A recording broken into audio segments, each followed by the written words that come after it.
안녕하세요. 저는 이번에 65살이 된 김민수라고 합니다. 작년까지 서울에서 건축설계 사무소를 운영하다가 퇴직하고 시골로 내려온 지 1년이 되었습니다. 33살부터 30년간 건축설계사로 일했습니다.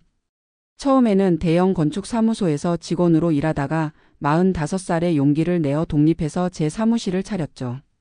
사무실은 작았지만 인테리어 설계와 소규모 건축 프로젝트를 맡아 안정적으로 운영해 왔습니다. 아내는 고등학교 국어교사로 28년간 근무하다 저보다 1년 먼저 명예퇴직했습니다. 슬아에는 35살 된 아들이 있는데 결혼해서 분당에서 살고 있습니다. 저희 부부는 항상 시골에서의 노후를 꿈꿔왔습니다. 서울의 복잡함과 경쟁에서 벗어나 자연과 함께하는 삶을 살고 싶었거든요. 특히 아내는 텃밭을 가꾸며 유기농 채소를 키우고 싶어 했고 저는 오랫동안 목공예를 취미로 배워왔기에 넓은 작업실을 갖고 싶었습니다. 퇴직을 앞두고 저희는 구체적인 계획을 세웠습니다. 서울 아파트를 팔고 경상북도의 한적한 시골 마을로 이주하기로 했습니다. 인터넷에서 빈집 정보를 찾아보다가 한 채의 오래된 한옥을 발견했습니다. 필지는 300평 정도로 꽤 넓었고 집은 낡았지만 기본 구조는 튼튼해 보였습니다.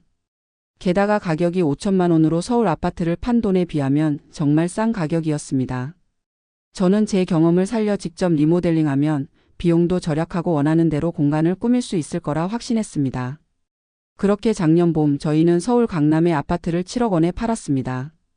아들의 결혼 자금으로 1억 원을 지원했고 나머지 돈으로 시골집과 리모델링 비용 그리고 노후 자금을 마련했습니다. 시골집을 구입하고 설레는 마음으로 리모델링 계획을 세웠습니다. 저는 건축설계사의 경험을 살려 직접 도면을 그리고 공사 일정을 짰습니다. 빈집은 약 40년 된 한옥으로 기둥과 보는 상태가 괜찮았지만 지붕과 벽, 바닥은 전면 교체가 필요했습니다. 욕실과 주방은 현대식으로 바꾸고 단열과 난방 시스템도 새로 설치하기로 했습니다. 공사 기간은 3개월로 계획했고 비용은 초기에 5천만 원 정도로 예상했습니다. 그런데 시골에서의 첫 번째 현실은 공사 인력 수배의 어려움이었습니다. 서울에서는 여러 업체들이 경쟁하며 공사를 맡아주었지만 시골에서는 인력이 부족했습니다. 특히 경험 있는 목수를 구하는 것이 정말 힘들었습니다. 결국 인근 도시에서 업체를 불러와야 했고 교통비와 숙박비가 추가되어 비용이 늘어났습니다. 공사가 시작되자 예상치 못한 문제들이 하나둘씩 나타났습니다. 기초 공사를 하던 중 지하수가 예상보다 높게 흐르고 있어 배수 시스템을 전면 수정해야 했습니다. 그리고 기둥 일부에서 흰개미 피해가 발견되어 교체해야 했죠. 지붕 공사 중에는 생각보다 부식이 심각해서 전체 구조를 보강해야 했습니다. 이런 문제들로 공사 기간은 3개월에서 6개월로 늘어났고 비용도 5천만 원에서 8천만 원으로 증가했습니다. 게다가 시골 생활에 필요한 여러 가지 장비들을 구입해야 했습니다. 잔디 깎는 기계, 예초기, 전기톱, 농기구 등이 필요했고 텃밭을 위한 비닐하우스도 설치했습니다. 이런 장비들에만 1천만 원 가까이 들었습니다. 또한 시골에서는 차가 필수적이기에 SUV 차량도 새로 구입했습니다. 결국 초기 정착 비용이 생각보다 훨씬 많이 들었습니다. 드디어 집이 완성되고 시골 생활이 시작되었습니다. 봄이 오자 아내는 열정적으로 텃밭을 가꾸기 시작했고 저는 창고를 개조해 목공 작업실을 만들었습니다. 처음에는 모든 것이 신선하고 즐거웠습니다. 새벽에 일어나 맑은 공기를 마시며 산책하고 직접 기른 채소로 식사를 하는 생활이 행복했습니다. 하지만 곧 시골 생활에 현실적인 어려움들이 나타나기 시작했습니다. 첫째는 의료 문제였습니다. 저는 고혈압이 있고 아내는 관절염이 있어 정기적으로 병원을 방문해야 했습니다. 그런데 가까운 동네에는 작은 의원 하나밖에 없었고 종합병원은 차로 1시간 거리에 있었습니다.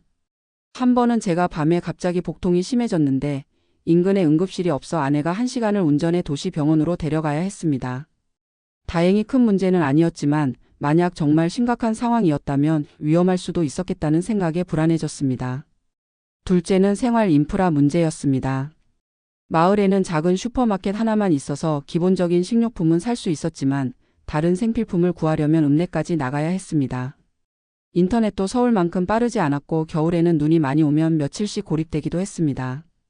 특히 문화생활이 거의 없다는 점이 답답했습니다. 서울에서는 영화관, 공연장, 미술관 등을 자주 다녔는데 시골에서는 이런 곳들이 너무 멀었습니다. 셋째는 사회적 관계의 단절이었습니다. 서울에서는 친구들, 전 직장 동료들과 자주 만났는데 시골로 이사 온 후에는 만남이 거의 없어졌습니다. 물론 마을 주민들이 친절했지만 대부분 저희보다 나이가 많은 분들이라 공통 관심사를 찾기 어려웠습니다.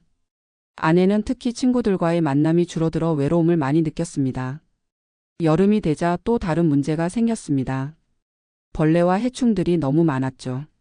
모기, 파리, 거미, 지네 등이 집 안으로 들어와 불편함을 줬습니다. 텃밭에는 진딧물과 달팽이가 채소를 공격했고 밤에는 멧돼지가 텃밭을 망치기도 했습니다. 자연과 함께하는 삶이 낭만적으로만 생각했던 저희에게는 충격적인 현실이었습니다. 가을이 되자 또 다른 고민이 생겼습니다. 바로 난방 문제였습니다.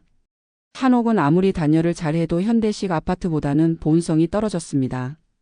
석유 보일러를 설치했는데 기름값이 생각보다 많이 들었습니다. 이러다 겨울에는 난방비가 얼마나 나올지 걱정되었습니다. 또한 눈이 많이 오면 도로가 막혀 고립될 수도 있다는 불안감도 있었습니다. 경제적인 면에서도 생각보다 지출이 많았습니다. 저는 공무원 연금이나 국민연금 같은 안정적인 연금 수입이 없었습니다. 개인 사업자로 국민연금에 가입해 있어 월 84만 원의 연금을 받고 있었고 아내는 교직원 연금으로 월 260만 원을 받고 있었습니다.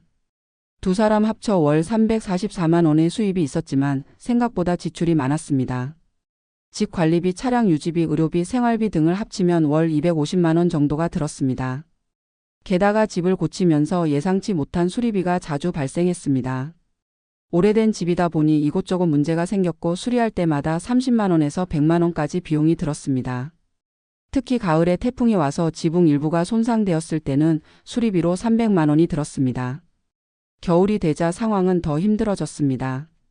기온이 영하로 떨어지면서 수도관이 얼어 터지는 사고가 발생했고 눈이 많이 와서 차도 못 쓰는 날이 많았습니다. 난방비는 월 80만 원까지 올라갔고 전기요금도 많이 나왔습니다. 무엇보다 시골의 겨울은 너무 적막했습니다. 대부분의 주민들은 실내에 머물렀고 마을은 한산했습니다. 아내는 우울증 증상을 보이기 시작했고 저도 무기력함을 느꼈습니다. 시골 생활 1년이 지나면서 저희는 진지한 대화를 나눴습니다.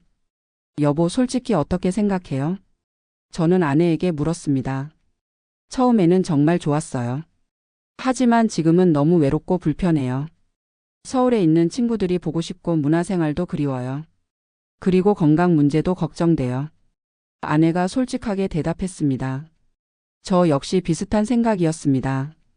건축설계사로서 오랫동안 꿈꿔왔던 시골집 프로젝트는 성공적이었지만 실제 생활은 생각보다 훨씬 힘들었습니다. 특히 의료시설의 부족과 사회적 고립이 가장 큰 문제였습니다. 그러나 이미 서울 아파트를 팔고 시골집에 많은 투자를 했기 때문에 쉽게 돌아갈 수도 없는 상황이었습니다. 우리는 대안을 찾기 시작했습니다. 첫째는 시골집을 팔고 중소도시로 이사하는 것이었습니다. 하지만 시골 빈집을 리모델링한 집은 투자한 만큼의 가치를 인정받기 어려웠습니다. 부동산 중개인의 말로는 1억 3천만 원 정도가 최대였는데 이는 투자한 금액보다 훨씬 적었습니다. 둘째는 시골집은 유지하되 도시의 작은 아파트를 추가로 임대하는 것이었습니다. 그러나 이중생활은 경제적으로 부담이 컸습니다. 셋째는 현재 집에서 계속 살되 도시와의 연결성을 높이는 방법을 찾는 것이었습니다. 이에 우리는 세 번째 방법을 선택했습니다. 우선 가까운 중소도시에 있는 병원들과 연계하여 정기검진 일정을 잡았습니다.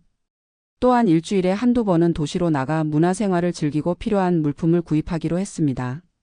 아내는 도시의 문화센터에서 수채화 강좌를 듣기 시작했고 저는 지역 노인복지관에서 목공예 강사로 봉사활동을 시작했습니다. 이를 통해 새로운 사회적 관계도 형성되기 시작했습니다. 추가 수입을 위해 저는 제 경험을 살려 인근 지역의 소규모 건축 프로젝트나 인테리어 상담을 해주기로 했습니다. 온라인으로 상담을 제공하고 필요할 때만 현장에 방문하는 방식으로 운영했습니다. 월 50만 원에서 100만 원 정도의 추가 수입이 생겼습니다.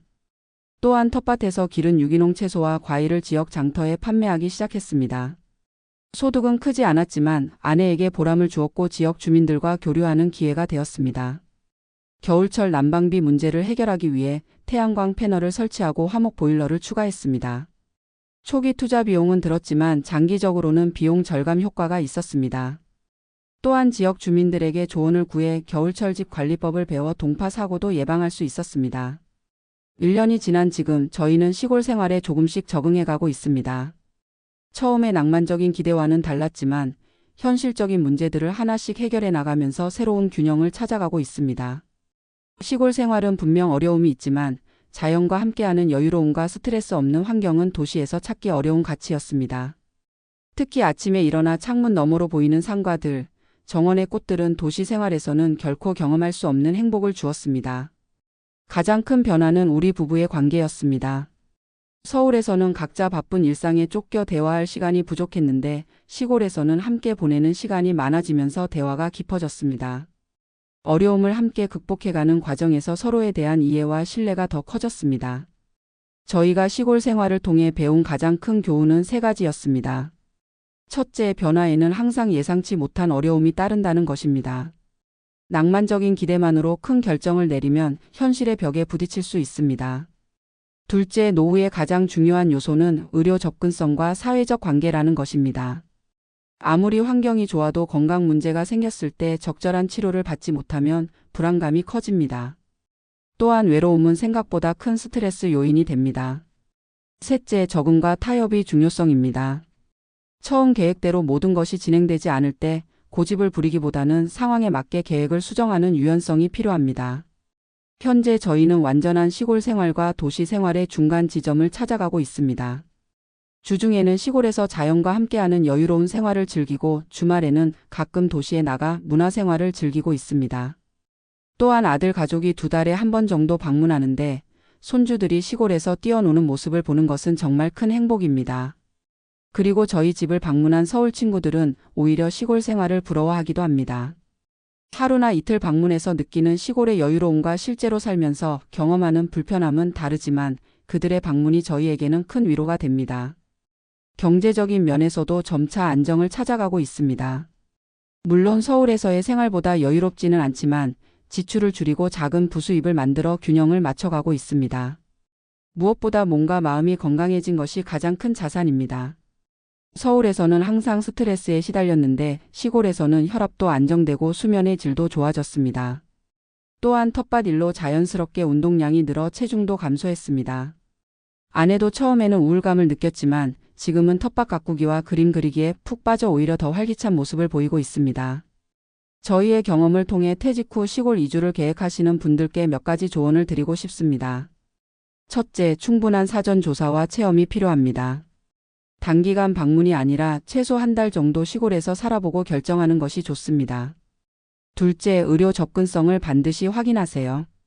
특히 노년기에는 건강 문제가 언제든 발생할 수 있으므로 종합병원이 가까운 곳을 선택하는 것이 중요합니다. 셋째, 사회적 관계를 유지할 수 있는 방법을 미리 계획하세요. 친구들과의 관계를 유지하고 새로운 커뮤니티에 참여할 수 있는 방안을 생각해 두는 것이 좋습니다. 넷째, 경제적인 계획을 현실적으로 세우세요. 시골 생활이 도시보다 저렴하다고 생각하기 쉽지만 예상치 못한 비용이 많이 발생합니다. 특히 집 관리비와 교통비를 충분히 고려해야 합니다. 다섯째, 부부가 함께 결정하고 서로 지지해 주는 것이 중요합니다. 한 사람의 일방적인 결정으로 이주했다가 적응하지 못하면 관계에도 문제가 생길 수 있습니다.